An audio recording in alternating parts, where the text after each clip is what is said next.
Hello, everybody, and welcome to the show where, after the collision, we sift through The Wreckage. the wreckage. It pops me every time.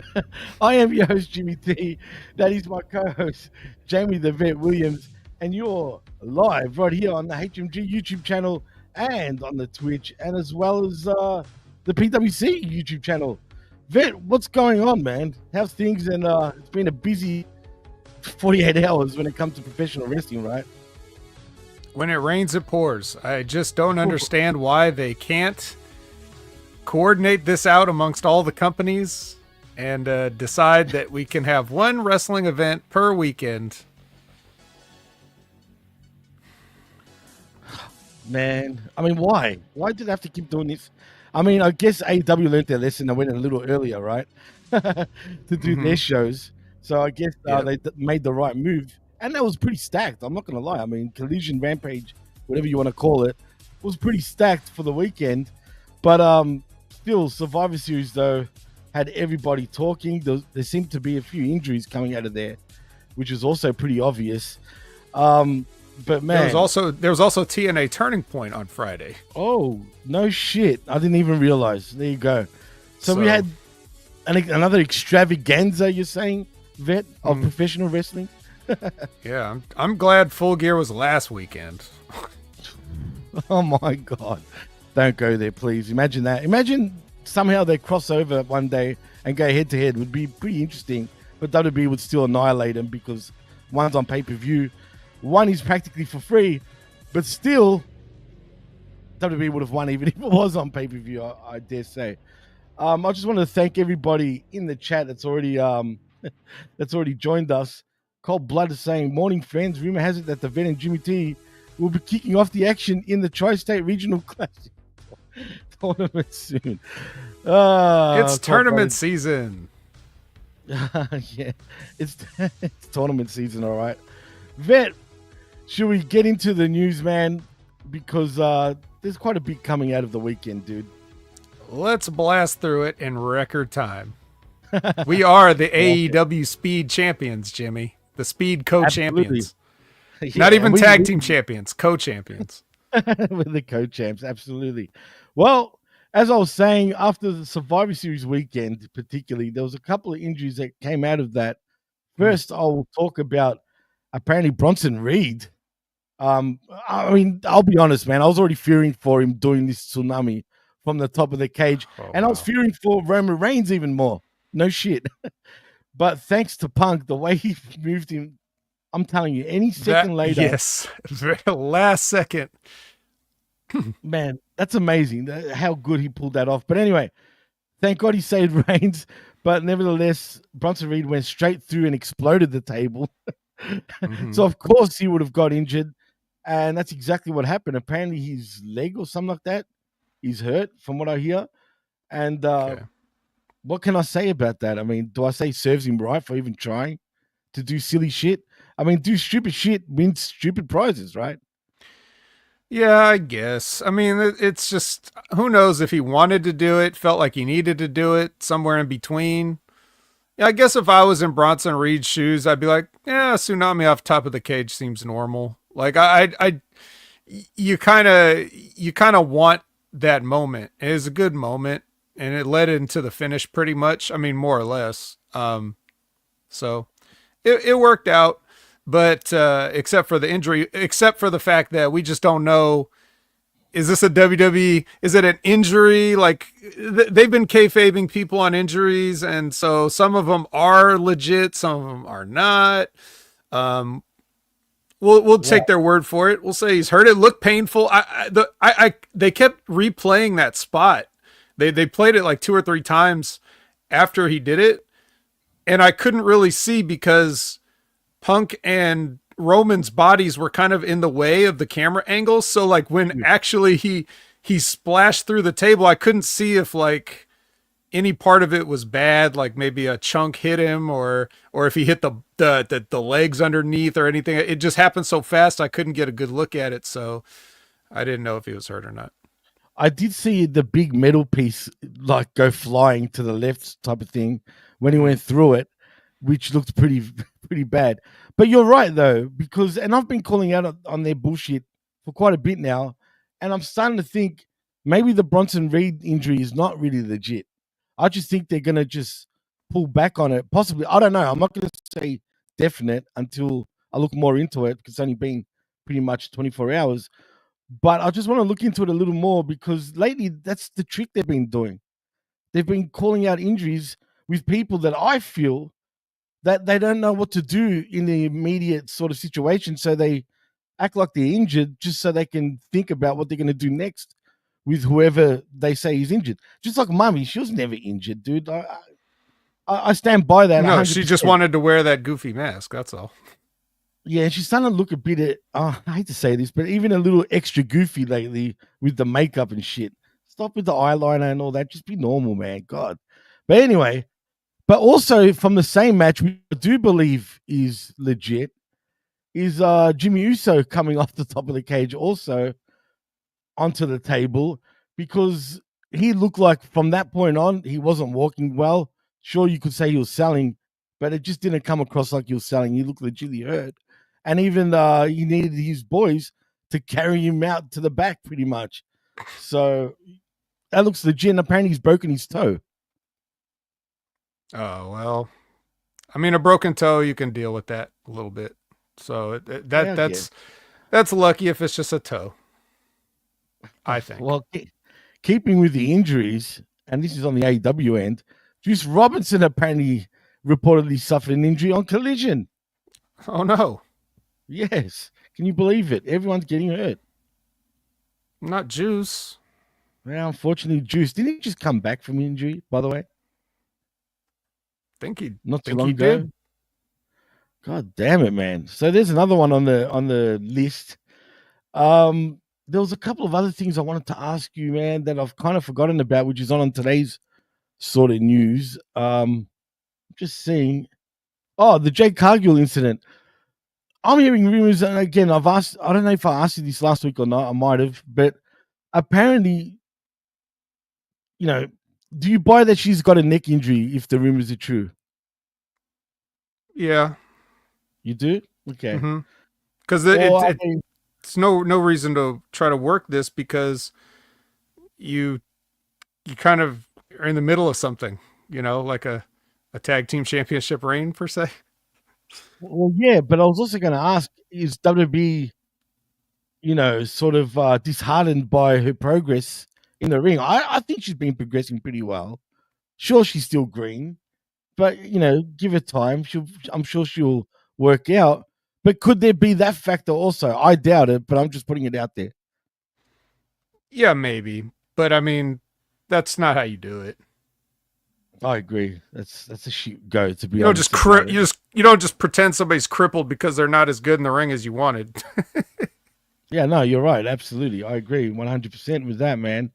But other than that, really, man, every other news is not really important, to be honest with you, dude. So if you want to say we're the speed champions, how about we speed through the Wreckage right now? Damn, really? That's it, huh? News is over. We're the co-speed champions, and you're the best in the world. So I don't know how I'm the co-champion. And it's funny, I had something set up. If I wasn't running late, I would have had something set up for you, which would have popped you. Unfortunately, I was running a little late, so I didn't have time to do it. Next week, though, I'll surprise you. Well, I was gonna say it's kind of funny that there's injuries coming out of Survivor Series War Games, and one of them's not CM Punk, right? Right, and everyone's saying that all over online when you think about it, right? The healthiest in the world. That actually, he pretty much is. And you know what? He looks happier than ever, man. And I love that. Even though I felt the main event, was a little corny with the way, the interaction between Punk and Roman Reigns, I felt was a bit like, come on, like stop overdoing it, boys. Like, really?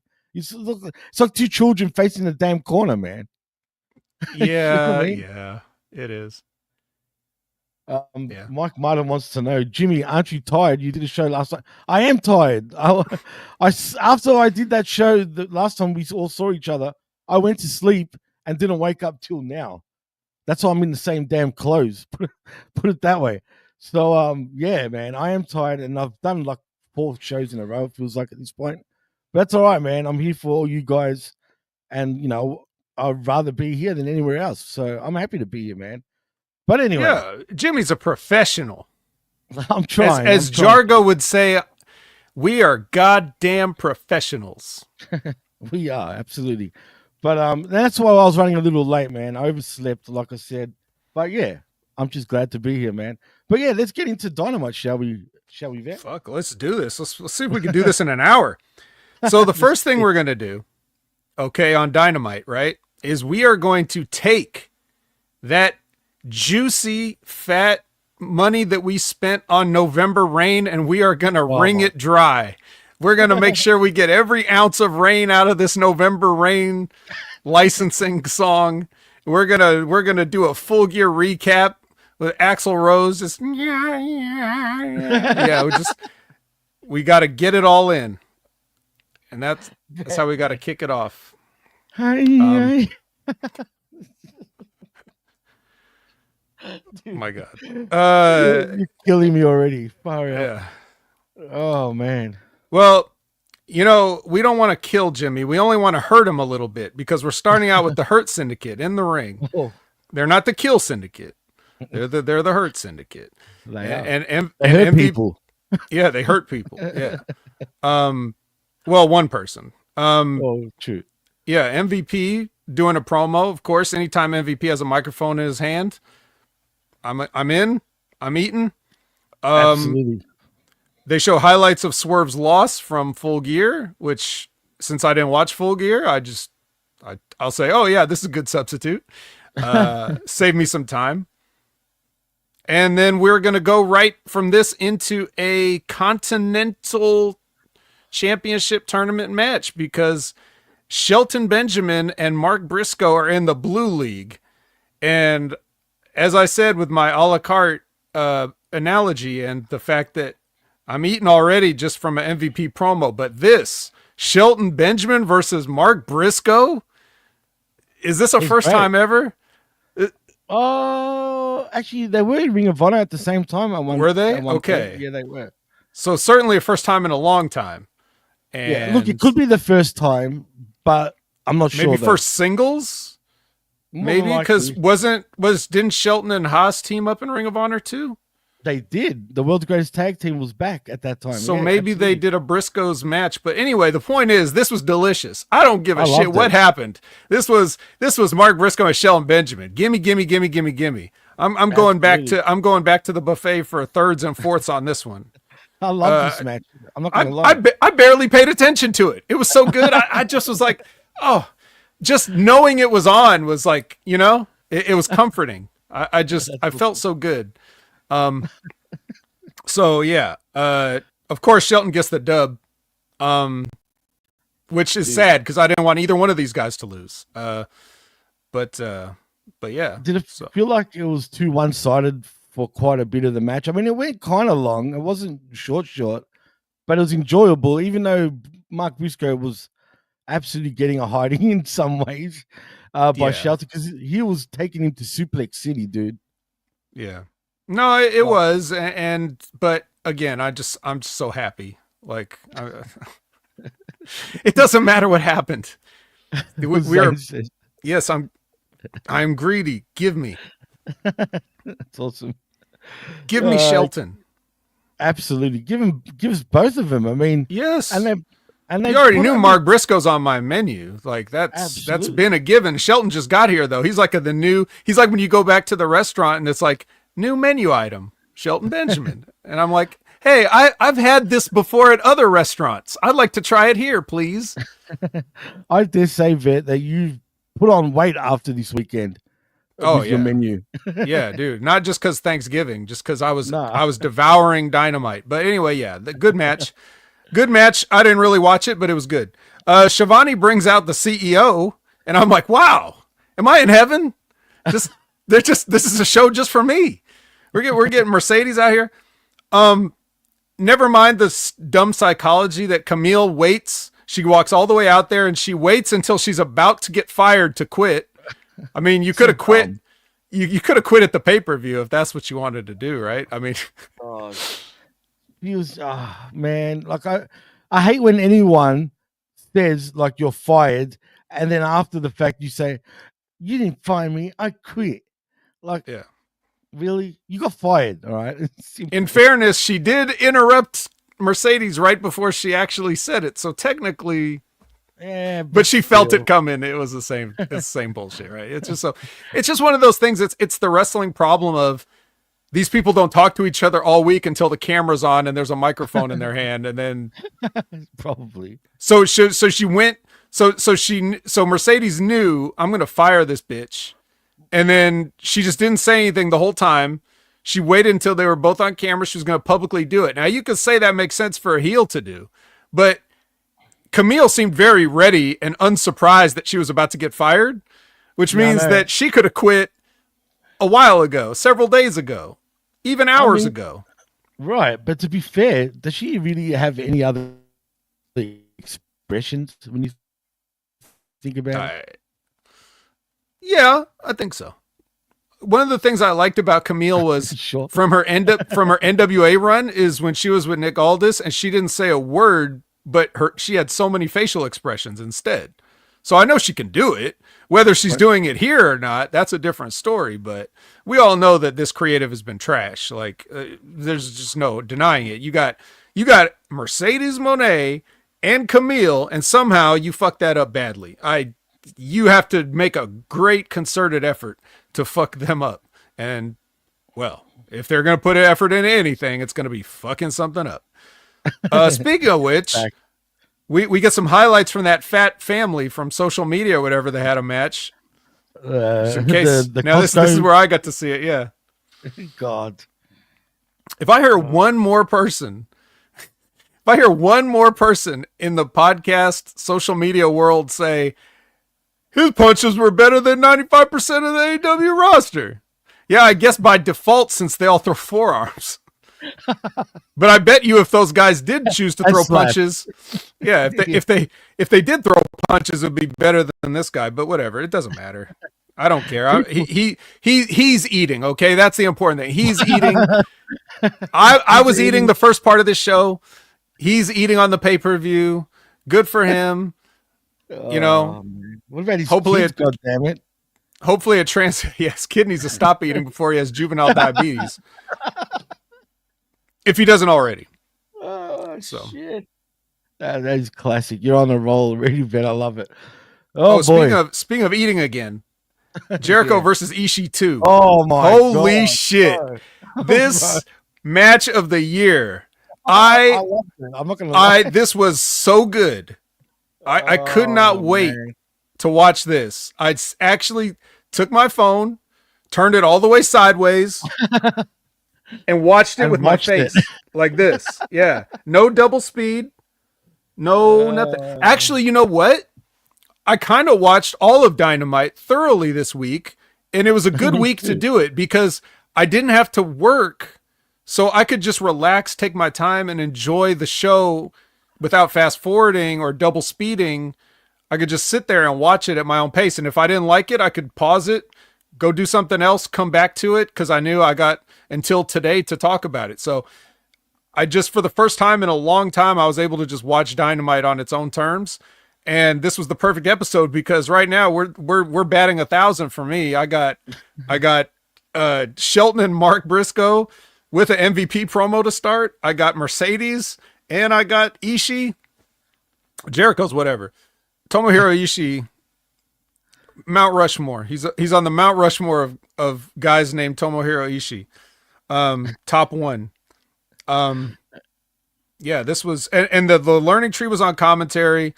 They had a potted plant with them. Yeah, I was thinking, what the hell's up with that? But that's because they plant the learning tree, apparently. Yeah. So, it's stupid. Don't worry, it's pretty dumb, but still, that's the reason. But usually, I would shit on a Chopper Mania match, as our very own professor said in the chat. Chopper Mania, pal. Yeah, but Slap-O-Mania. Like these guys both busted each other's mouth open. But man, I'm telling you, both their faces would have been swollen bad the next day. if you saw Ishii's face, there was a point where Jericho kept hitting him in the same spot. I don't know if you noticed this, right? Kept slapping him to a point where Ishii started blocking that side every time. Where he's like, no, stop hitting me here. Stop hitting me here. So Jericho's gone the opposite way now. So he's not blocking the opposite end. And then every time he went back again, it's block, block. So he fucked up Ishii pretty bad, dude, on that side of his face. And Jericho was bleeding from the damn mouth. Yep. And he busted Ishii's nose on top of that, too. Which was real, son. This New shit Japan, was Mike fuck. Martin. New Japan. That's right. I'm eating. Yeah, look, I was already, I'm a big boy, but I was already full at this point. I'm like, where are we going from here? And I'm glad you had because obviously the Thanksgiving, you had the day off because of Thanksgiving, and happy Thanksgiving again to everybody. But this was the perfect episode for you to get back into to actually watch. Because honestly, I thought Dynamite was actually not bad this time around. But please continue. Oh, yeah. So anyway, eventually Jericho hits the Judas effect, and we knew that Ishii wasn't going to become the face of Ring of Honor. But the thing about Ishii is, and this is one of those things where, again, Cornette calls him a baked potato with arms and legs, and all the things that he says is very funny. Yes. And he always sees Ishii in matches where Ishii's just kind of like, because those guys in Japan, the guys from New Japan, are smart workers in that they're not going to give you a main event match every single match like the AEW mark wrestlers do. If Will Ospreay's in a 6-man in the opening of, Rampage, he's going to try to do all the moves he knows still. But the Japanese guys aren't going to do that because whatever. But when you need a main event, level 25-minute match, Ishii is like the emergency break open glass. He can fucking go. He just doesn't go because why should he go? So but if you need a main event from him, he can still do it at his age, which is really impressive. But most people just don't get to see that. So that's why I'm such a big fan of his, because I really like his main event level matches. Even though most of the time you just see him as like a 6-man or an 8-man with the conglomeration these days, right? He just hangs out, and why shouldn't he? But he's smart. But anyway, he's not gonna be the Ring of Honor champion, sadly. No, but if anyone that hasn't watched his stuff and is not impressed by him, go and watch some of his stuff in New Japan about 4 or 5 years ago. You will be impressed. Believe me, he can go, as the vet said. And he's not. They even brought him into TNA. And had him do like a couple of those like main event matches against Josh Alexander or whoever, and he'll tear it down, but not for nothing, not for free. Not for nothing. Absolutely. And like I said, why should he? Yeah. So but anyway, yeah. So that was that. Aaron has a question. Ved, who do you think is better, Mariah May or Rhea Ripley as characters? Well, I think the characters are both fine. I think the creative for both of them is stagnant. That's the problem. Like Rhea Ripley just comes out and says, Rhea Brotherly Ripley, yeah, and Mariah May she's doing okay promos, but she's stuck in the same corny creative that a lot of AEW people are. So even if they have a good character, the character has nothing good to do. So I think it's kind of like a toss up a little bit in terms of your question, but they're both totally different, and they can bring different things to the table. I think the only thing they really have in common is that they're blonde white women. Technically, yeah, naturally, they're both blonde. You're right. But between the both, Rhea Ripley is the biggest star, no matter what, however you put it. But you're right. Rhea lately has been very stagnant. It's not her fault. No, it's the the booker's fault and how they're booking her. But I understand also that. Is she going to be a killer always? That's another thing. Can you have her always just being a killer and just take out every woman? You know what I mean? Which is unfair on the roster, and it's unfair on her in some ways too. And I think they're just trying to figure it out. And they really don't know what to do. Well, you're right, Jimmy, but this goes back to what I've been saying. And you know the answer to this question I'm about to ask you. What's the way to get over as a babyface in 2024? A heel, unfortunately. So how did Rhea Ripley become such a big babyface? Being a freaking heel. Yeah, she just came in and beat everybody's ass, and then everybody's like, oh, that's cool. I like her. It's true. Duh. No, you're right. And that's what the WWE does. They just, well, not just them, everybody. They kind of like they see, because everybody knows wrestling is phony. They don't believe anybody. They don't buy into the characters. They only buy into what's entertaining. So if somebody beating somebody's ass is entertaining, they turn that person into a babyface rather than just keep them as a heel and try to figure out how to book a babyface for once in their life. So no one knows how to book a babyface anymore. So this is what we get. And as far as Mariah May goes, look, I've always been a fan of hers. She was getting annoying for me in recent times, only because it felt repetitive. And again, I felt like I already saw all this.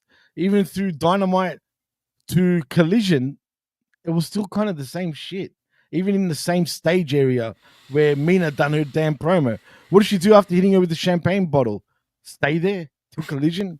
I mean, yeah, we're not there yet, but thank you for pointing that out. Yeah, that's bearing the lead a little bit. But let's just get back to where we were, which is Renee with Swerve and Nana. And she tries to ask him a question, and Max Caster walks through because of course he does. But at least this time they didn't do the typical AEW thing where he just walks in and stands there, like right on the side. Like he actually acted like he was just passing through. And then he said some shit, and then Swerve was like, "What'd you say, motherfucker?" And then he was like, he started trying to do a freestyle, and he said, "It's like you're like a house on fire" or whatever. And then Swerve grabbed him and then started throwing him into stuff. You know how wrestlers just grab other wrestlers and just throw another entire human body all over the place like they weigh 5 pounds? Yeah, that's what he started doing. Oh man, I guess we're gonna have a feud between them two. How do you feel about this?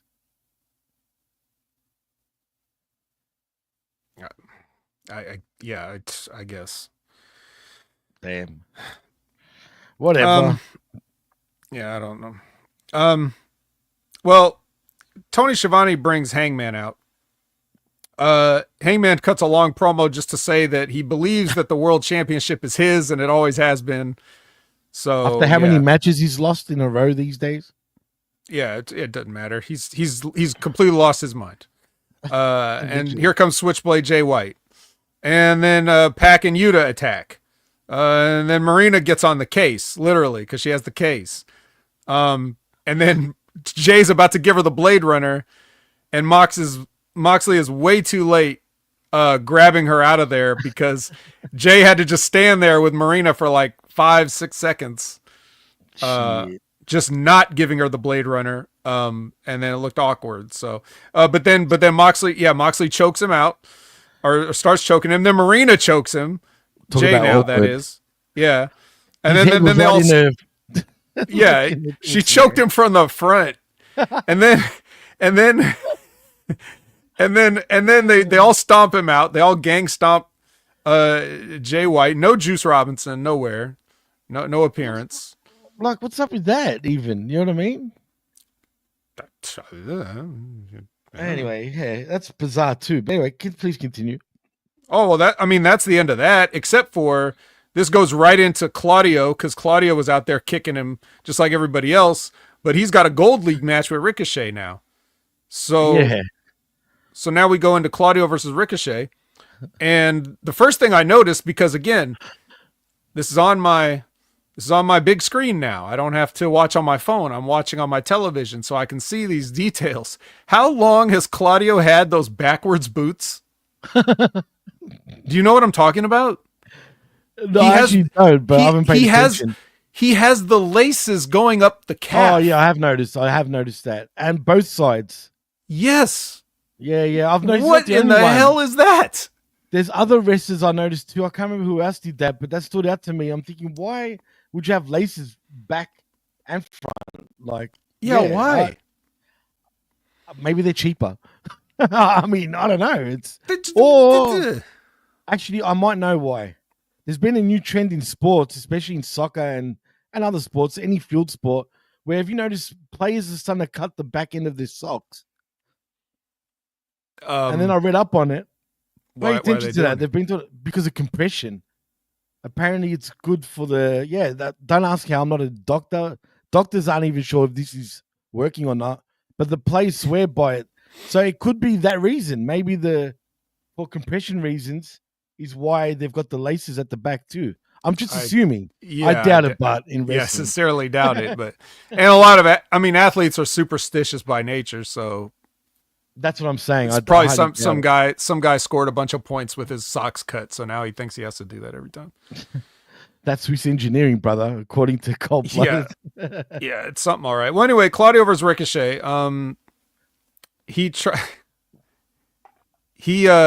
tries. Okay, so basically, whatever, this match goes forever, and then Claudio tries to get a count out on Ricochet, and Ricochet barely slides in, and then for maybe the first time in a long, I don't remember ever seeing this, Claudio just hits a running lariat for the win. Oh yeah, that was awkward. That was weird. Not even a European, just regular ass clothesline, and Ricochet goes down. Of all people, Ricochet not going to kick out of this.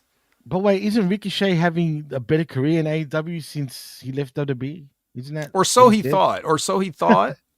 This is worse. I don't care what he says. 100% he's being treated like way worse than what he was in WWE. They worked him, bro. Absolutely worked him. And I hope he regrets his decision, because that's on you, bro. That's on you, straight up.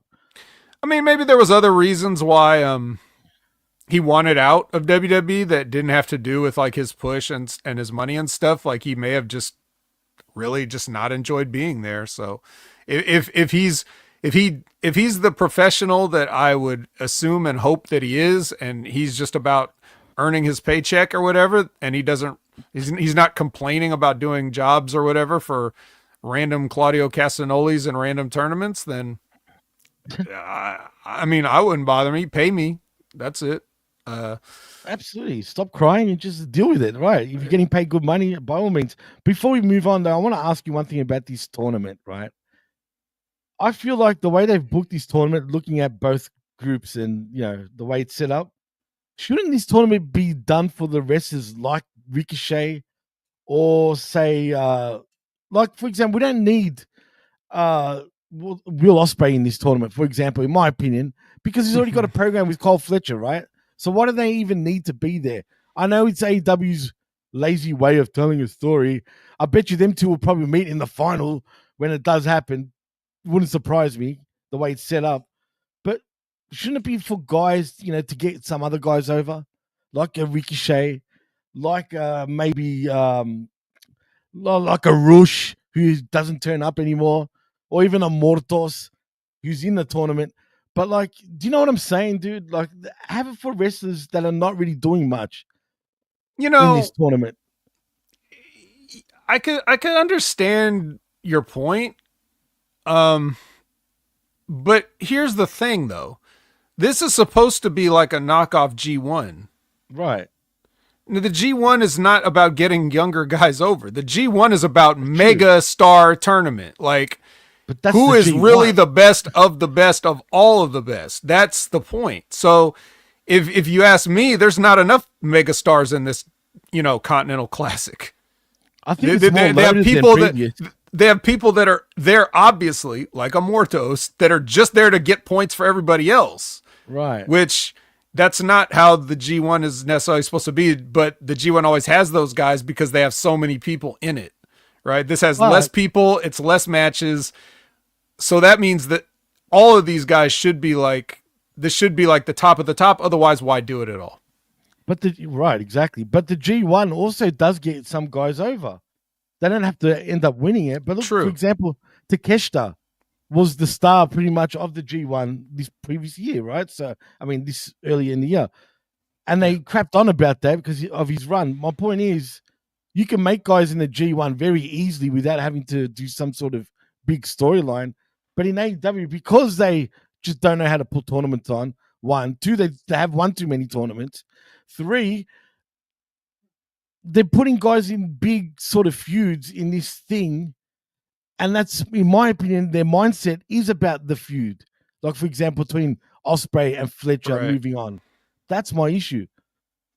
Well, there's a lot of issues, and we could unpack this all day. Right, absolutely, 100%. I just don't. I'm not really a fan of half-assing anything, and I'm certainly not a fan of knocking stuff off. Like, I always try to be as original as possible in my thinking. And I did when I was a wrestler too. So even though I might borrow ideas, I would still try to make the ideas my own. I wouldn't just do this haphazard clone of a more famous tournament just to say I did it. I wouldn't do it. So come up with anyway. Shit. Yeah, Renee with Callis and Fletcher. Okay, they do a promo. Anything memorable about this? I don't remember. No. Okay. Nothing memorable. We can move on. All right, Bebe time. He starts trying to do a story time, and he gets interrupted by Kyle O'Reilly again. And Kyle's like, I want to fight Max. I'll fight him for you or something, but not for you, for me or whatever. Like, and then Max comes on the video screen and says, no to both of you. And then piano, mind you. Yeah, and then he plays. Well, yeah, then he plays his theme on piano. Do do do do do do do, and then like he just leaves. So then Cole and Kyle are like, you know, they each say like, well, I'm going to enter the Dynamite Diamond Ring Battle Royal, and then the other guy's like, well, I'm going to enter the. I'm going to be number 2 to enter the Diamond. Again, that it's that childish stuff you're talking about, like on WWE with the Roman and CM Punk, like, you know. And you know what's sadder though, dude?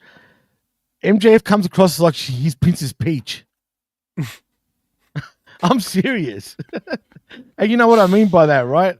So these guys are going to enter this battle royal for the right to face MJF, right? Right. Really? I mean, come on, man. Yep. Dude can't even spray tan under his knee pads. Get out of here. As Mike Martin says. Boy. Next is Jamie Hayter versus Queen Aminata for some other women's weird tournament thing that's going to end up at like the Wrestle Dynasty Super World Women's Cup deal at January 6th or whatever that is. New Japan. Yeah. So Haterade. Haterade. Yeah, Haterade. That's the clothesline. The obviously the short arm clothesline, and Jamie Hayter goes over. And then lights go out. But false alarm. Julia Hart. Dark Julia's not. She's not coming yet. Just a quick power failure. Nothing to be scared about. Right. Yeah. It was just lights out. That's it. They were assuming it was her. Mm-hmm, just a little bit. But the most notable thing about this match. So I'm not doing this to shame anybody. I'm just making an observation. Oh, it's gonna be good. So Jamie Hayter's acne is really bad. Yes. And she's been covering it with makeup. Yep. And her acne was so bad that it started to bleed through her pancake makeup. Oh, man, what have I been saying these last few weeks about her acne, dude? This week, it looked double the size, man. Those zits. Holy shit. I'm sorry, and I hate, like what you just said. At this point, I was thinking to myself, what if Tony Khan notices this? You know what I mean? I'm sure he probably has. I'm assuming he has. But wouldn't this make you sort of say, hey, no offense, you're beautiful and whatnot, she is, right? But go to the doctors or some shit, man. Go and get that checked because it's bad, dude. I know it's hormones or whatever the fuck, but yeah, do something. I bet you she's even allergic to something she's eating, dude. It could even be as simple as that. You know what I mean? Could be a side effect. Because that's what happens to me. Except I don't see all her muscles anymore. So, but that's what I mean. Is it though? That's what I'm saying. Is it a side effect from that? But she's not even gaining anything. Maybe so. Anyway, that's neither here nor there, as Ray would say. But moving on and sticking with the women, Renee sits down with Mina Shirakawa. She was to interview her about, you know, what happened, the turn. And Mina's like acting like she always knew that it was coming, but which I guess she kind of did, right? Because she seemed ready when that bottle came, but Jesus Christ. But not this one, because this time Mariah May just jumped her from behind the middle of the interview. And that's the end of that. Or so we think. Put a pin in that. We'll revisit that later. And then you will have your main event here, which, you know, I guess I'm still kind of eaten, but this is the problem. Like this would be like if you had, if you had like let's say you had a hamburger for lunch, and then you come home and like your wife or whatever is like, honey, I made hamburgers. You're like, Oh, damn, that's the worst. yeah, I just had Brody King versus Darby Allin, just the other day. It's too soon That's to what have went it through again. my mind. Why did we have this shit again? Well, because like it's a watching gold league match now, Jimmy. It's a gold league. 3 points are on the line. Dude, I love these guys. I love watching them wrestle, but I was full, like you said. I had a hamburger before. That was what, a week or two ago, it felt like. And here I am eating it again. It's becoming an everyday thing almost now. I don't need to see this again. And the same result again also. But whatever. Yeah, it is. They took a bump that actually knocked the show's audio out, whether it was a work or not. That happened. But in the end, he goes for the coffin drop, and Brody catches in a sleeper and turns that into that pile driver he does. And that is a 3 count and 3 points for Brody King. However, here comes Claudio, and he's going to pick the bones of Darby Allin because they have unfinished business, obviously. Like a hyena, vehicular literally. assault from Full Gear. And I'm sure he's not taking too kindly to that. However, Brody faces him down, like protecting Darby almost. So that's how we go off the air on Dynamite with the stare down, and Claudio's just like, fuck it, I'm leaving. Yeah, it's like, why, big boy? He's almost looking at him like, why? Why do you have to protect this idiot for? In his head, I don't think Darby's an idiot. But what is going on with Darby? I know he's going to come flying right back up the table when it's, when he must. But, they could build Darby in this, though, if they really want, and have him really be right back up on the top end of the card by actually him maybe winning it. But I still think it's all about Ospreay and Fletcher, unfortunately, when it comes to this tournament. Yeah. Well, that's the other thing. That's the other thing about the G1 that I didn't really feel that the Continental Classic did very well last year was, they really had you like looking at mathematically some of the things. I know everybody's making fun of Dave Meltzer and all that stuff for all the stuff he said, but like they really did, some of those matches did come down to being very exciting as to like who's going to actually win and stuff like that. But it's not the same. This knockoff is not the same. So you already, maybe they think, oh, now Darby's already in the whole 3 points, and can he come back from that? And like they're going to try to tell the story of him going on a roll and then maybe falling short at the end or some whatever. But like you said, exactly what's gonna happen. They're booking a tournament based on existing storylines, and all the storylines were already tired of them. Right. And that's what sucks. Yeah. That's what sucked. And they're so obvious too. That's another thing that annoys me. You can see what they're trying to do from a mile away, rightfully or wrongfully. At one point, I couldn't guess anymore because when they're supposed to do the right thing, they do the opposite. So then I just gave up. But now I'm so used to them doing the other way that it's become obvious again. So whatever, man. It is what it is. It is what it is, and what it is Collision. You may be saying to yourself, but Vet, where is Rampage? Well, Rampage is a special time after Collision. It's a Lucha Libre edition of Rampage. Yeah, dude. I don't. Anyway, okay. So Collision first. Where was Juice Robinson on Wednesday? Well, I don't know, but here he is today. He's facing Will Ospreay in a Gold League match on a Wednesday, technically. Oh, wait. So is this was a taped? Yes. Oh my goodness. In the crowd had to. So it's worse than we think. Yes. That's what makes it worse, dude. So you don't have Juice on the Wednesday, right? But he's here. Yeah. I can't help you, Jay. I got a match. God. Jeez. And I think people won't notice this shit. Anyway. What else? King of 2K24. What do you think about O'Connor's guys? We're doing this in order, just like we always do, Aaron. You're gonna wait even longer now. Anyway, Hidden Blade, because there ain't no way Juice Robinson's beating Will Ospreay. Sorry. Unfortunately.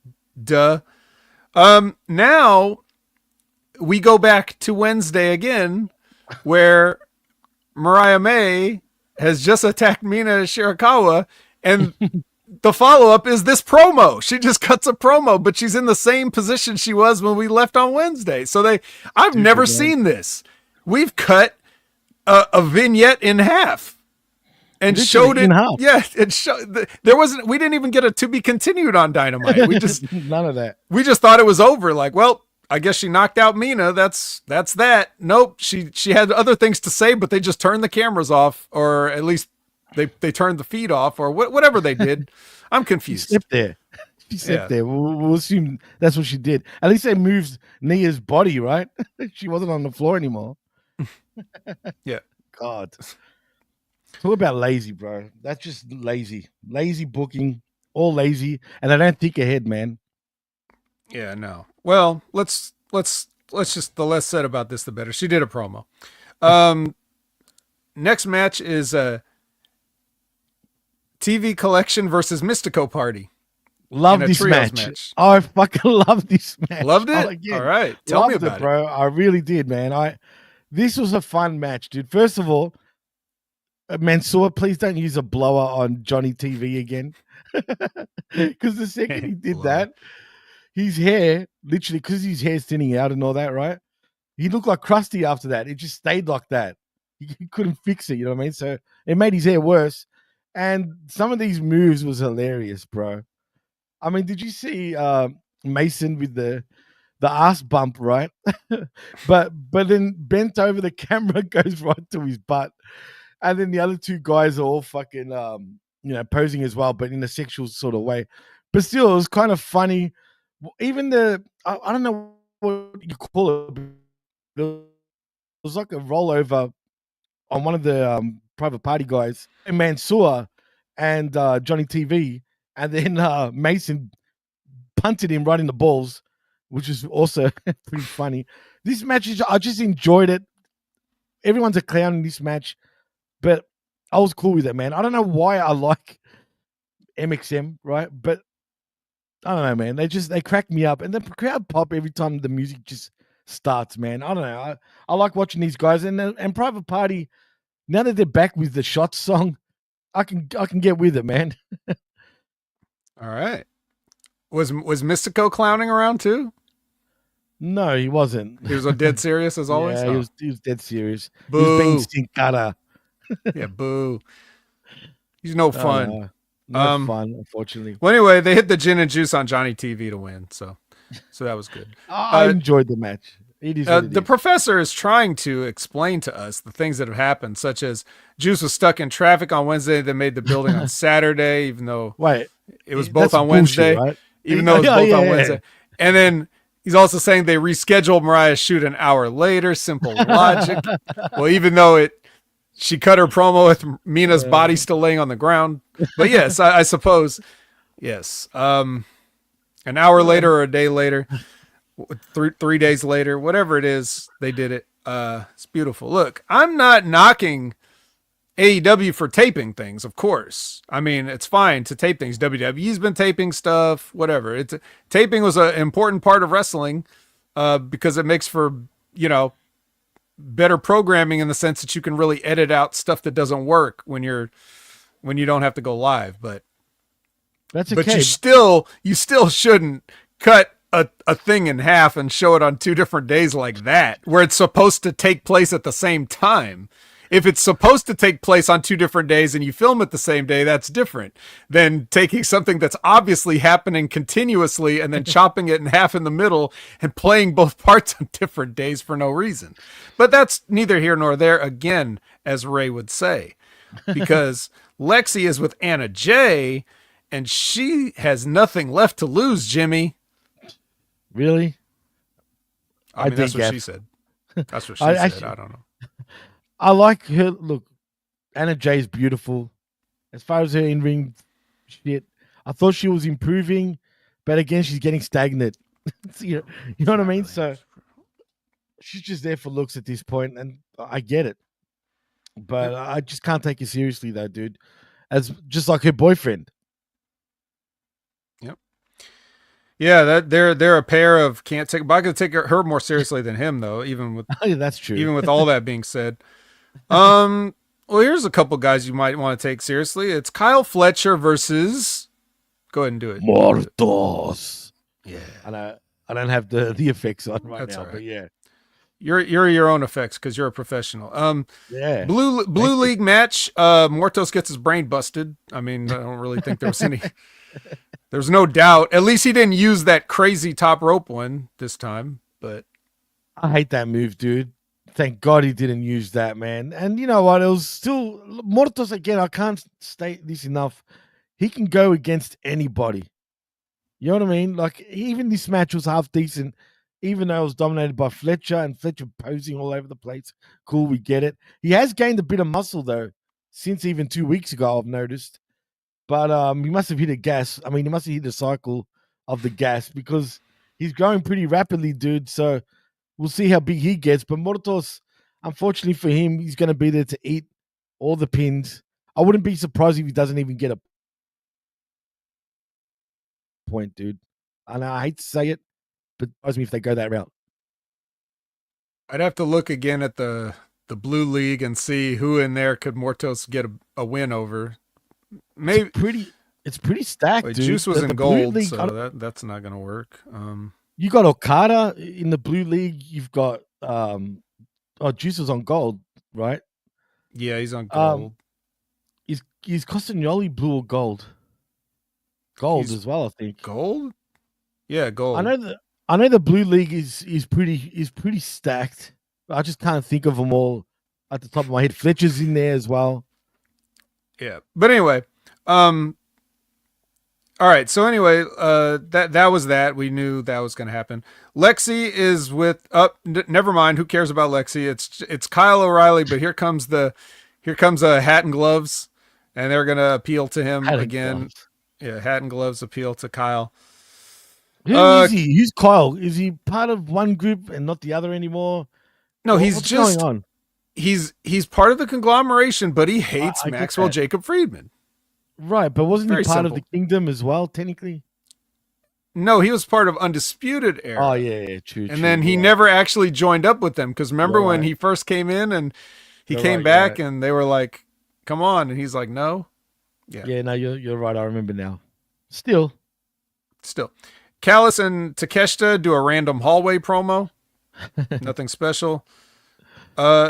The Outrunners make an entrance with their VHS filter on again. That looked good though. It was perfect. Yeah, WWE blowing it. Outrunners killing it.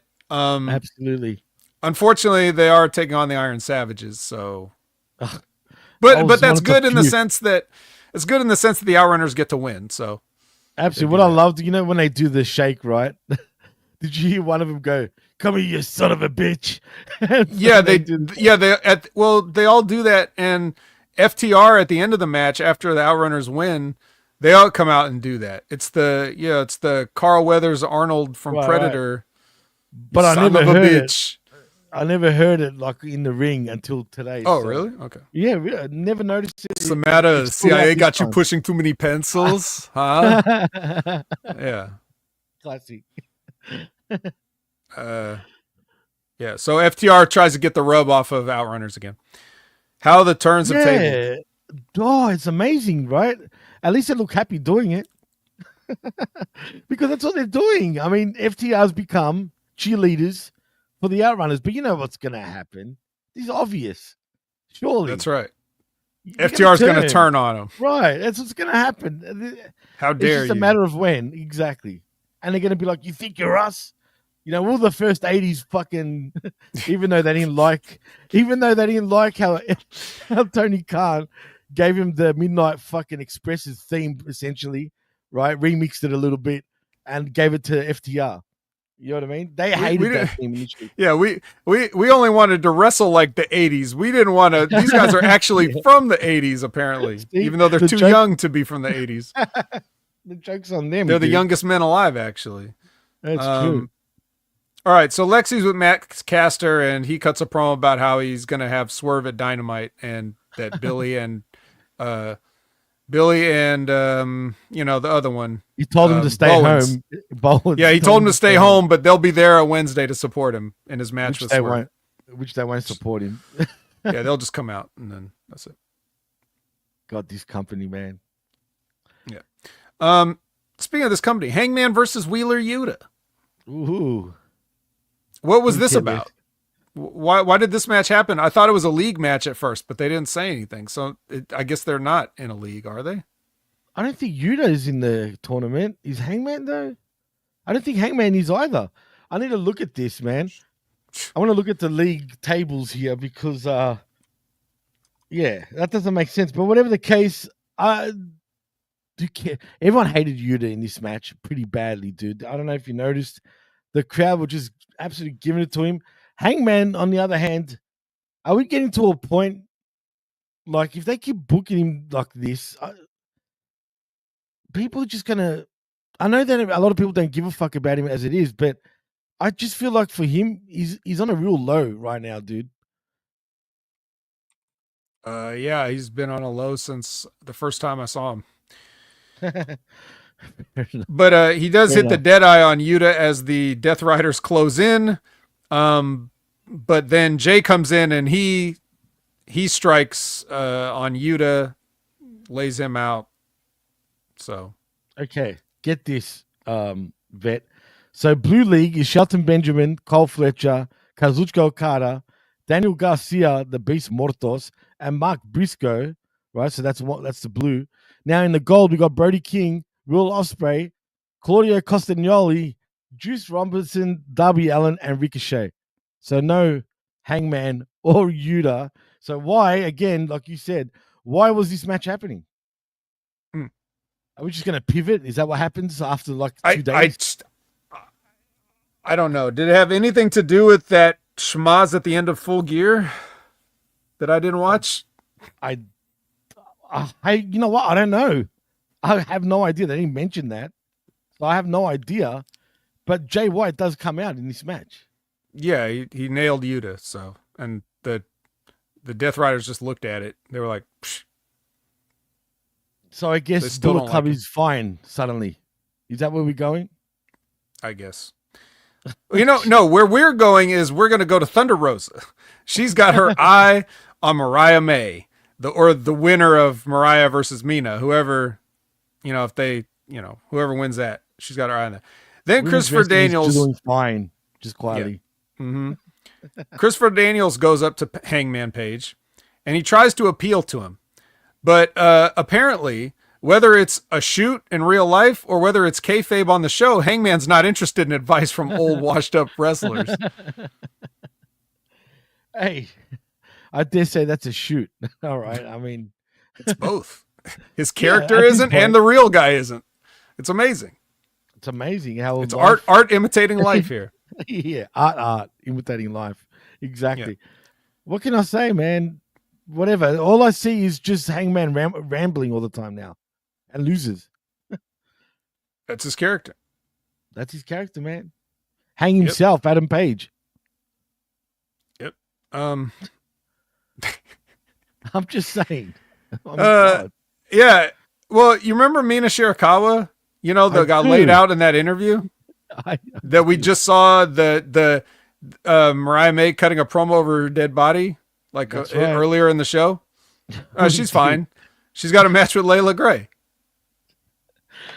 See, again, if you're going to do this, why show us that stupid promo before? Like, what the fuck? Anyway, I can't. I'm going to get my blood pressure up. I don't need my blood pressure up at this point. Keep it down. I don't want it. Actually, I don't really have blood pressure. But just enjoy the Mina Shirakawa and the Layla Gray rolling around in the ring, doing things that cause them to bounce and jiggle. And Mina hits the Mina driver or whatever she calls it and gets the win. So she's got momentum behind her and probably a few other things if she's not careful. Then Lexi is with Willow. Yeah. Lexi's with Willow Nightingale. Remember her? She's back. She's back? She came out to help Orange at Full Gear, I guess, like you mentioned in your recap last week. And then she disappeared. Yep. Now it's time for her to do the hard work and make it happen. That's what Will's going to do. She's going to make it happen. What is it? I'm not sure. They already got women in angles and programs right now that Willow doesn't really fit in, but she's going to make whatever it is happen. You know what's funny, dude? You know who she's starting to remind me of? It's going to sound bad. Balls Mahoney. Seriously. Of who? Sorry? Willow Nightingale is starting to remind me of Balls Mahoney at this point. Balls Mahoney? She's got the biggest balls of the wall. She might as well start calling herself Balls Willow or Balls Nightingale. Wills Mahoney. Wills Mahoney. I like it. That's even better. I'm just saying, dude. She's just, I don't know, man. Whatever. Well, looks like there's been enough talk. It's time for the main event. Oh, that's the wrong show. That's the show after this now. The main event is Okada versus Garcia. And I was thinking as I was watching this, because I watched it. Of course I did. It's Okada. I'm eating. I have to watch this. And I just think, it's like, can you imagine what it's like if you were to just see somebody, like if you knew, like you just say, okay, this is the pinnacle of this person's profession right here. And to just see it used in such an unsatisfactory way, like, can you imagine, like, if Beethoven at the height of his creative peak was just like playing his piano outside in the cold for pennies as he's homeless and people are throwing him by, and he's like, and everybody's just like, yeah, here's a whatever they have in Germany or Austria. Like what like this is what it's like. It's like you see Okada, but then he has to be in here with Daniel Garcia.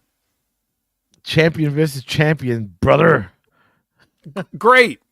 I mean, it's the ultimate match, bro. WrestleMania 6 all over again. Come on. Yep. Yeah, you're right though, man. Even I was like, damn it, I love Okada, but Garcia's just ruined this aura right now for me. Because Garcia's on my screen. I was just dazing at it, man. I was just looking at it just like, why? Why is this happening?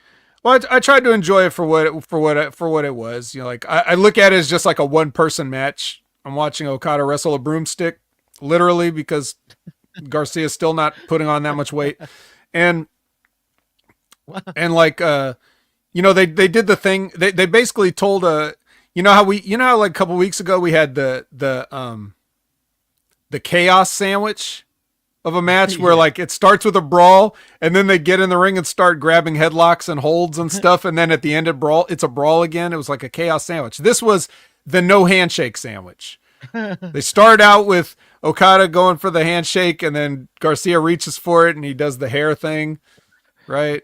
And then by the end of it, because spoiler alert, yeah, well actually this might be a spoiler alert because Daniel Garcia did not lose. However, neither did Okada, because they went they're starting out with a draw here with these guys. And at the end of it, they go for the handshake again and Okada gives him the finger. Ding. So, and that's how the show goes off the air with Daniel Garcia like, really? And that's it. But here's what I did like about it. Just like one thing that you don't see as many people do. Even though I already mentioned somebody that did it earlier. But Okada trying to work a count out, you know, like actually work a count out. A lot of times you see a guy do something devastating to somebody outside the ring, and then they grab him, just immediately pick him up and roll him in the ring, which is like, I mean, why bother? You just let him die outside. Why did you do that? Right, exactly. Yeah, just let him die outside and you go in and take the easy win. They don't do that. Okada does. So he does that, and then he DDTs him outside, and then Garcia barely makes the count and he gets DDT'd again, you know? So it's just little things like that are good. But, see, from now on though, when you do spot that type of stuff, you know what the finish is going to be then. Yeah. That's the bad part of that. Unfortunately, that's AEW though. It's AEW. No big deal. So now we have a special Lucha edition of Rampage. God. Now, Jimmy, I'm going to go ahead and guess that, like many a Rampage, You skipped this one. Even though it came after Collision, you still said no Rampages. Once I look, I watched a little bit of it, but once I found out it was a Luchador fucking edition one, dude. I mean, come on, not really. You know what I mean? Even though one of those luchadors was Harley Graham, that popped me. I'm not gonna lie, man. That was kind of funny and cool, but that just sums up Rampage, right?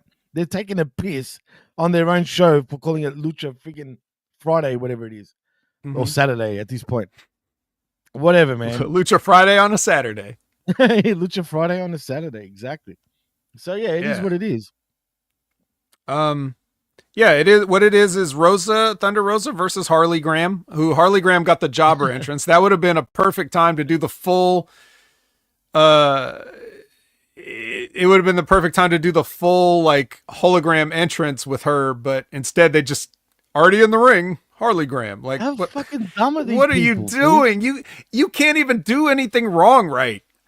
You could have to rehear that in my head. You can't do anything wrong right. That's great. But why do this in the first place if you're not even going to follow it up properly? Like, you know what I mean? God, I don't know. This was all taped. It wasn't. You couldn't have even blamed like a timing issue. You could have done it post edit, fucking. Even you know what I mean? They could have done an edit. They could have just edited it. Like, I'm mad now. So anyway, she quickly gets unmasked by Rosa in this match. And then she tries to put the mask back on, but it doesn't matter.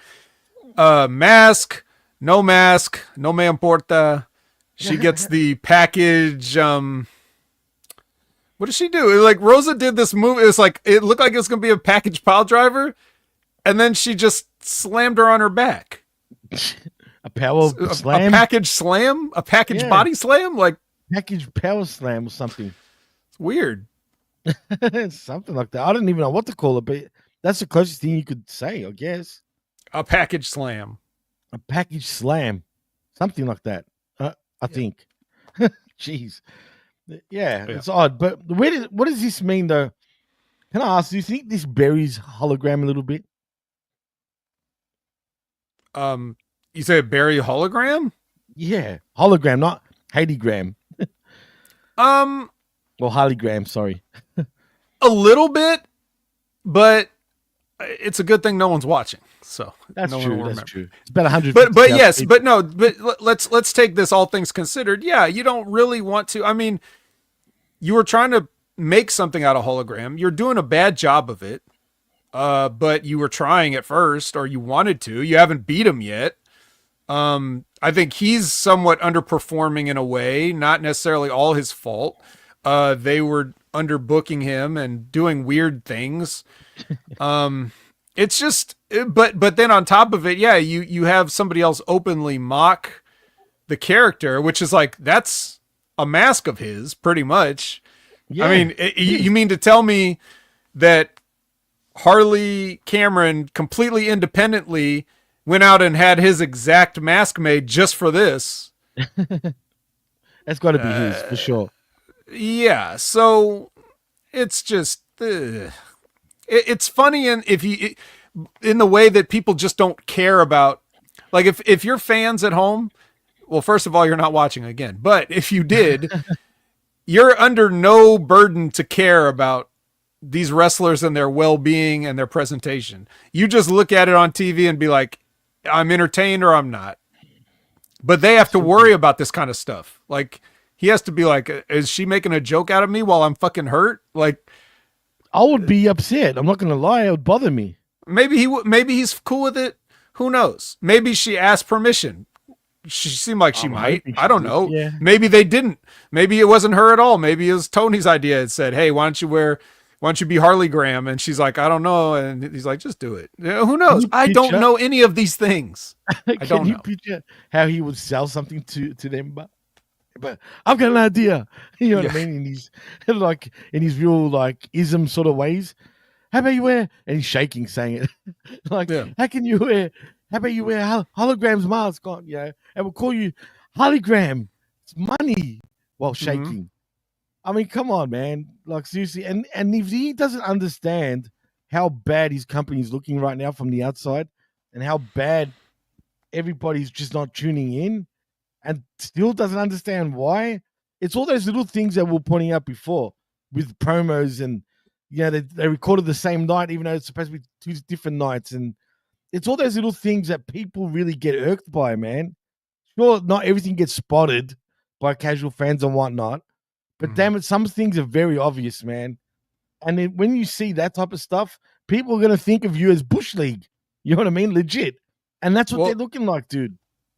Well, here's the thing. So, like Labrat says, got to sell those masks, pal. And like Zane Vicious says, got to keep the character off people's minds. Now, Zane Vicious is trolling with everything he says, but in a way, he's still accidentally right, because you do want to, if Hologram's not going to be there. But here's the thing.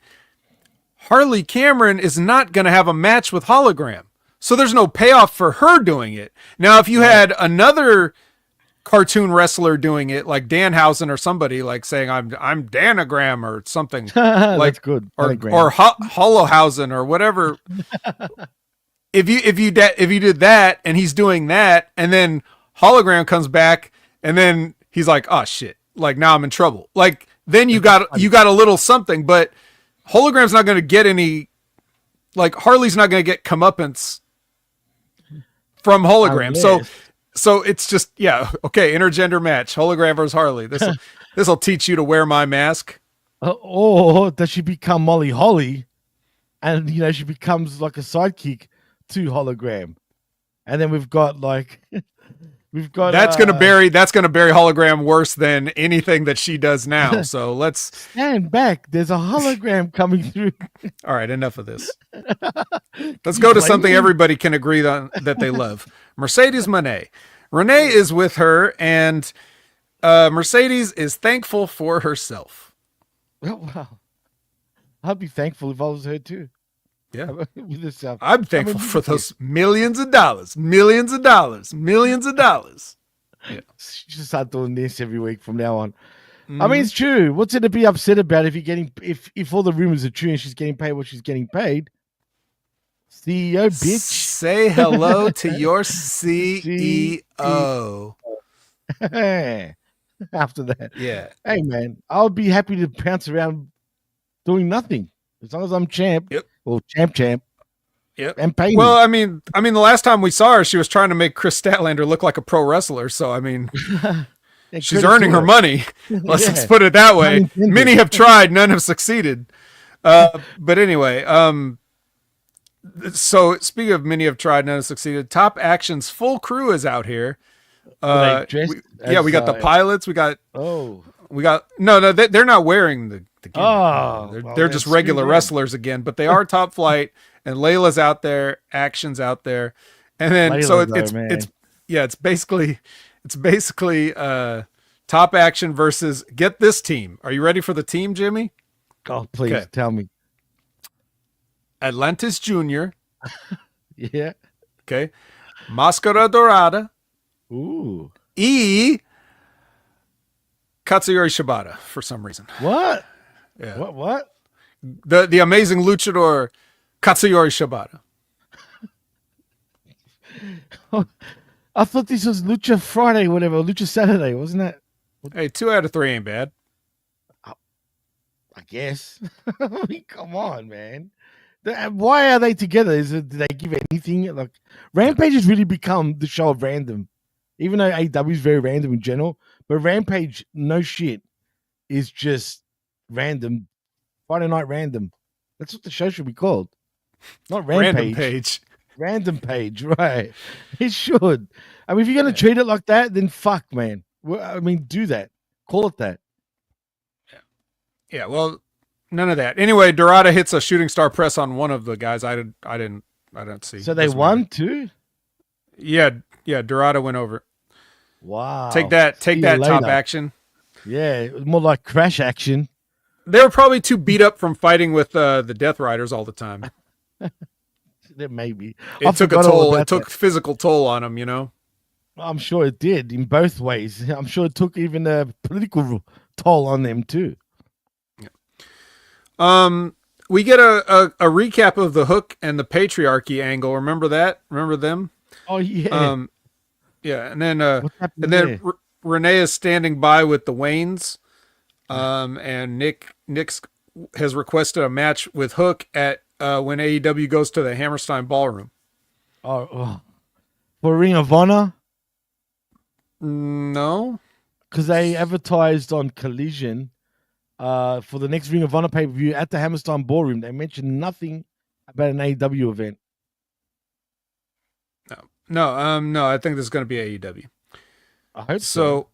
I mean, they're going to tape Ring of Honor when they go. Yeah, they're going to so do a that's pay-per-view probably what there. you're thinking of. Yeah, they advertised the pay-per-view. I'm hoping there will be a Dynamite or whatever there, as you said, because I love that building. Any show that's done in that building, it always ends up being a decent show because of the atmosphere and just the feel of the place seems real cool, man. I just like shows from that building in general. Mm-hmm. So the next match is Serpentico versus Mortos. Mortos. Tell me Mortos absolutely ate him alive. This match definitely lasted longer than 30 seconds. Oh my God. I think it went through a break. Serpentico was in a match that went through a break. Get out of here, man. What are they doing to Mortos? I don't know. Even when he gets a win, you can't. It's not satisfying. And then after he does get that win, we go backstage because something has happened, and then we run up and we see Camille taking a nap on a pile of chairs. Taking a nap.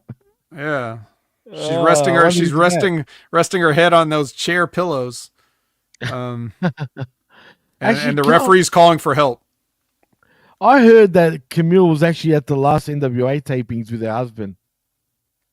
Yeah, probably. It's her husband after all. Right, but do you think they're starting to cool off on her and trying to punish her for some weird reason? I mean, they punished Ricky Starks for turning up as a friend for Cody Rhodes at Royal Rumble and then WrestleMania. I mean, they're pretty petty like that. Doesn't it seem to be cool when their wrestlers go to AEW and whatnot? You know what I mean? To support money. Yeah, it seems like Tony is becoming everything he hates. Right, he's becoming Vince fucking McMahon. Or even if he's not doing it, he's letting it happen to somebody else calling the shots. So it's him telling that person to do whatever they have to do. We get a Diamond Ring Battle Royal promo. Like several of the people that are going to be in that Battle Royal do like one of those. It's kind of like a montage of short promos, you know. Nobody cares. And then. Yeah, don't worry about them. Forget all them because they're not going to not win it. It's all about the devil and all that. So, finally, the main event. Now it's time for the main event.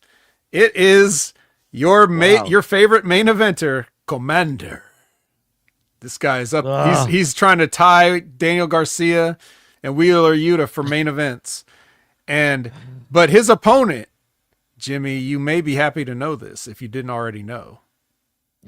Etchy said, "Tell me." Etchy said he's back. He's back. Where has he been? Please tell me Etchy said won. No sé. No, I don't know where he's been, but he's back.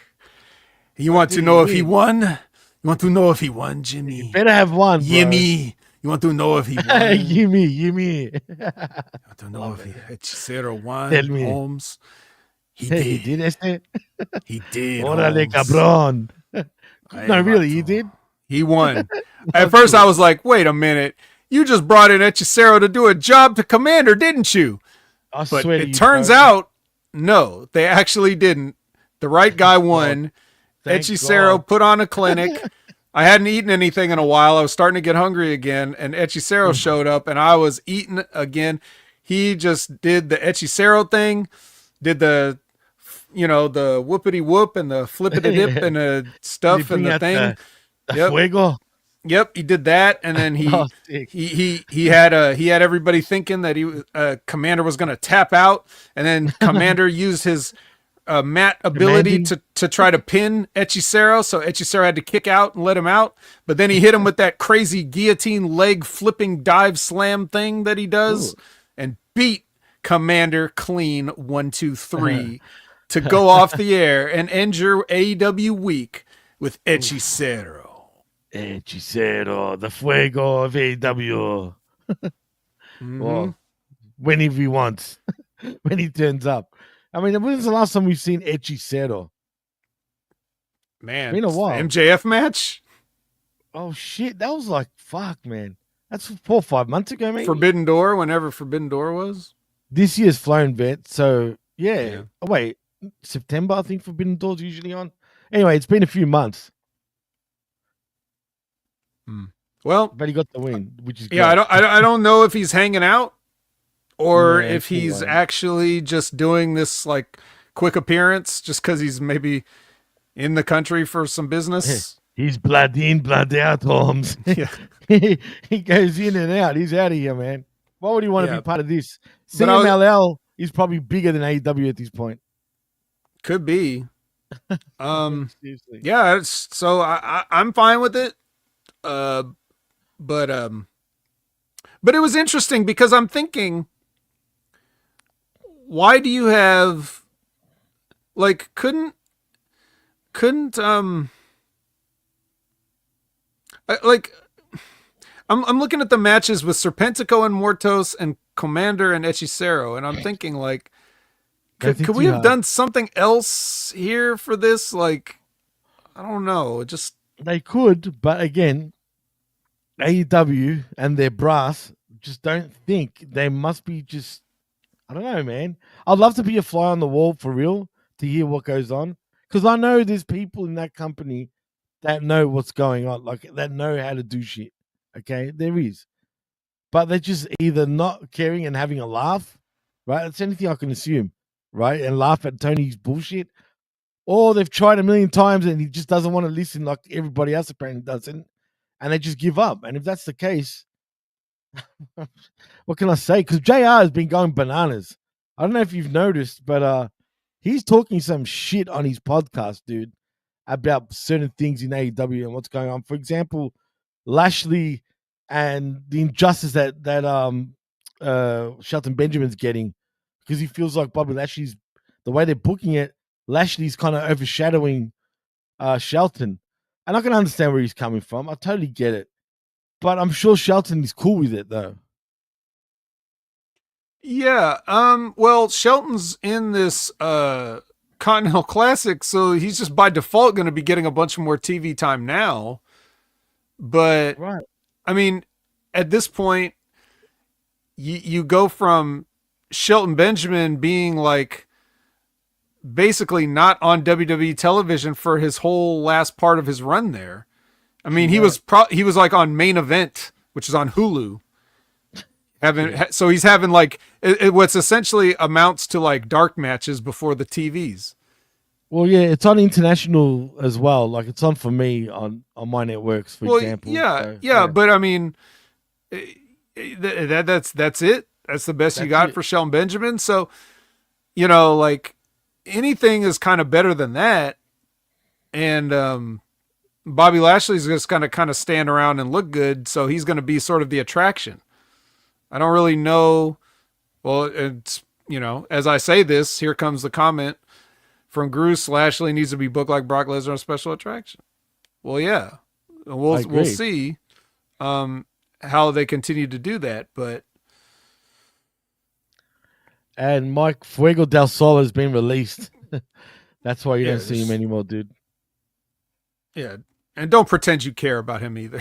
I know. So. There's only one Fuego in AEW, and that's Hechicero. Hechicero. Yeah, at least for now, or at least for this week.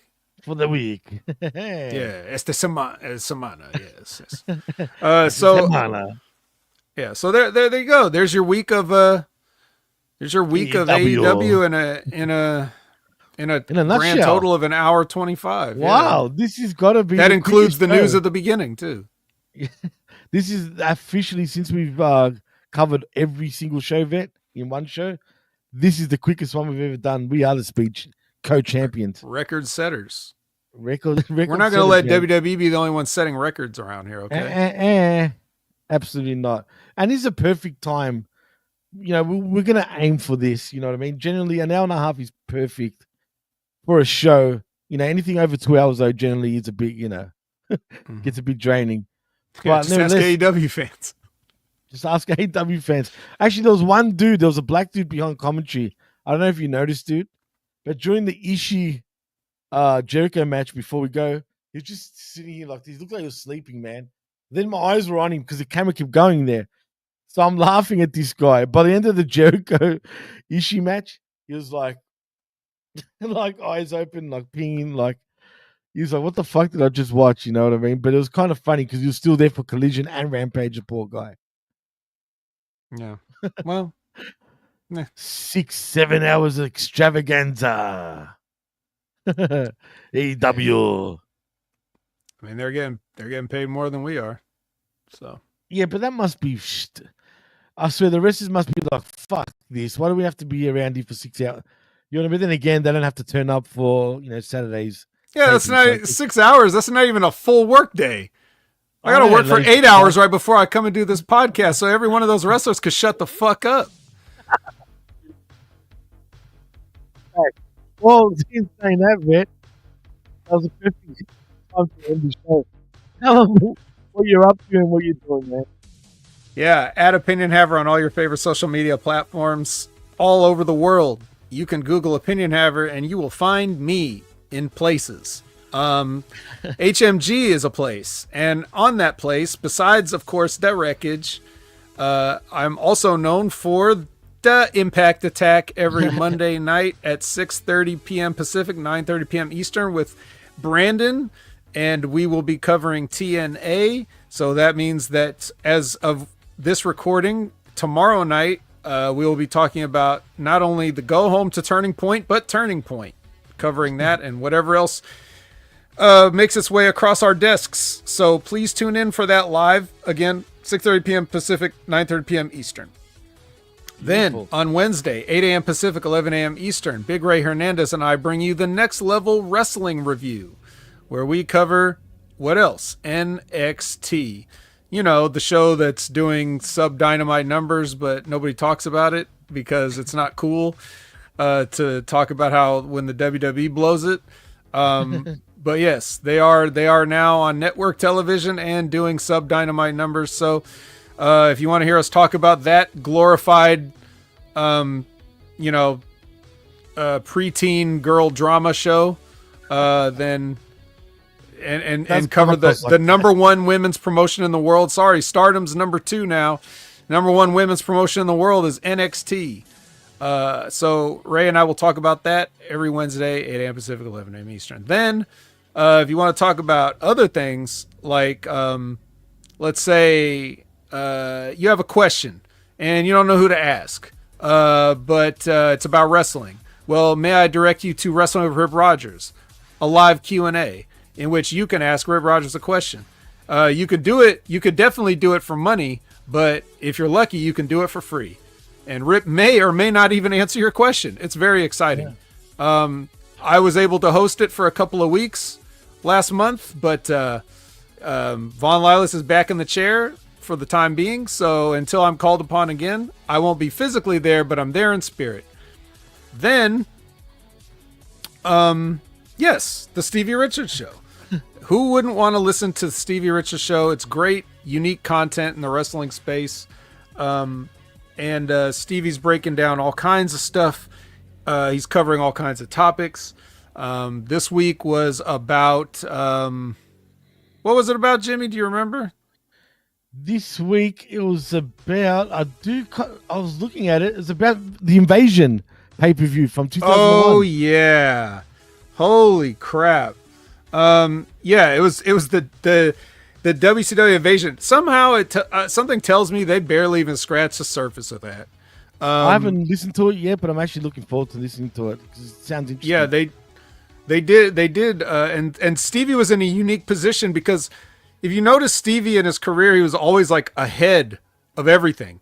He got out of ECW and went to WCW. He got out of WCW and went to WWE. Like doing that, right? Yeah, and he was just like, he didn't get brought over with the WCW people. He already got out and had a run, so like exactly. He was always ahead of those things. And so that put him in a unique position to to be able to tell stories about these time periods. That's why the Stevie Richards Show is such a fascinating listen. So I encourage you to check that out. And of course, he tells other stories like that time that Ric Flair embarrassed him at the bar, and you can hear what happened there, and you can see him break down some stuff as usual with his board. So Stevie Richards Show, man, that's a can't miss for me. Hopefully it's a can't miss for all of you too. Jimmy, what do you got going on? You've been busy this weekend, bro. Dude, man, the last few days I've been doing show after show from the Smack Attack, and John was on assignment again this week, unfortunately, so it was me and Jeff. So the Survivor Series review show, and then doing this show also, and I like a roll with myself and Big Ray, and of course the Wreckage I look forward to every week on the weekends. Do I do another show? I don't even know anymore, man. I've lost count how many shows I've done this week.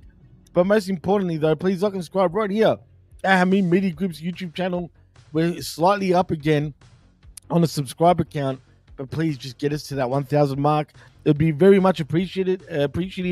So appreciated. So like and subscribe right here. Also at channelattitude.com with $5. Not only do you get the best talk in pro wrestling, but also the realest talk in professional wrestling. That's channelattitude.com. And that's about it. Except for if you want to follow me, I guess you can at DJ Mass Effects also on the Twitter and the PWC network. So in saying that, thank you to everybody that's joined us live right here on Hameen Media Group YouTube channel. And happy Thanksgiving from us to you guys. And I think we're out. So in saying that, I am Jimmy T. That is my co-host, the vet, Jamie Williams. And you've been watching and listening to the Wreckage, Jimmy there. and we're out. Peace, and we'll see you guys soon. See yous.